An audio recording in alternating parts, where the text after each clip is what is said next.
Okay, ഈ കോളേജിൽ ഏത് കോഴ്സാണ് സെലക്ട് ചെയ്തത്? BSc nutrition and dietetics. Okay, എവിടെയാണ് ഇന്റേൺഷിപ്പ് ഒക്കെ കഴിഞ്ഞത്? കോട്ടക്കൽ മിംസ്, ആസ്റ്റർ മിംസിൽ ഓക്കെ, ഇപ്പോൾ കറൻ്റ് വർക്ക് ചെയ്യുന്നുണ്ടോ? വർക്ക് ചെയ്യുന്നുണ്ട്. എറണാകുളം നമ്മളെ ആസ്റ്റർ മെഡിസിറ്റി ഇല്ലേ അവിടെ. ഓക്കെ, ഒരു സ്റ്റുഡൻ്റ് എന്ന നിലയ്ക്ക് ഒരു പ്രൊഫഷനിലോട്ട് കയറിയപ്പോൾ എന്താ ഫീൽ ചെയ്യുന്നത്?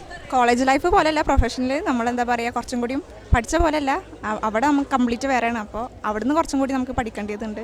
കോളേജ് ലൈഫ് പോലെയല്ല. അവിടെ നിന്ന് നമുക്ക് എന്താ പറയുക, ഇതിലേക്ക് ഇറങ്ങി പ്രൊഫഷണലിലേക്ക് ഇറങ്ങി കഴിഞ്ഞാൽ നമുക്ക് എക്സ്ട്രാ പഠിക്കേണ്ടി വേറെ തന്നെ ഉണ്ട്. ഓക്കെ, അപ്പോൾ നമ്മളിവിടെ കോളേജിൽ ഒരുപാട് പ്രാക്ടിക്കൽസ് ഒക്കെ നമുക്ക് പ്രൊവൈഡ് ചെയ്തിട്ടുണ്ടായിരുന്നു. ആ ഒരു പ്രാക്ടിക്കൽസ് എത്രത്തോളം ഒരു ഇൻറ്റേൺഷിപ്പ് ചെയ്യുമ്പോൾ യൂസ്ഫുൾ ആയിട്ടുണ്ട്? ഇല്ല, നമുക്ക് നമ്മളുടെ കോഴ്സിൽ നമുക്ക് എന്താ പറയുക, ഇങ്ങോട്ട് ഇറങ്ങിയപ്പോൾ വേറെ തന്നെയാണ് തോന്നിയത്. ഇപ്പോൾ ഫീൽഡിലേക്ക് ഇറങ്ങിയപ്പോൾ വേറെ തന്നെ ആയിട്ടാണ് തോന്നിയത്. ലാബിൽക്കും ഒന്നും കൂടി ഡിഫറെൻ്റ് ആയിട്ട് ഞങ്ങളുടെ ഫീൽഡിൽ എനിക്ക് അങ്ങനെ ഫീൽ ചെയ്തത്.